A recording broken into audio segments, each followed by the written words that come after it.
मर्माहत कारण मोर ता सहित संपर्क बहुत दिन संपर्क और परिवार सहित बहुत दिन संपर्क पिता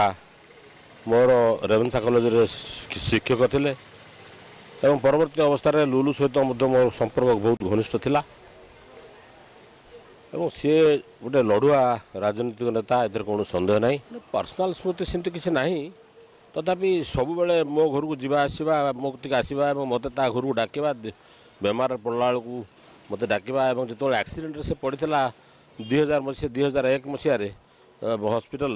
जो मुझे प्राय सबुदिन जाऊँ देखा करने बॉम्बे जो जाकि से एडमिशन नाला मु डेली मत टेलीफोन कर मो साथ कथबार्ता हुए मुझे आशा करी जे एत कम बयस लुलु रो देहांत हम मुझे आशा करी मु अत्यंत मर्माहत एवं ता परिवार वर्ग को मु निश्चित भाव भगवान पाखे प्रार्थना करी से साहस दिउँ ता स्त्री बेबी एवं तार झील तानिया एम समस्त को किपर भाव में भगवान आशीर्वाद करूँ से धैर्यर सहित ये अवस्था को मुकाबला करूँ।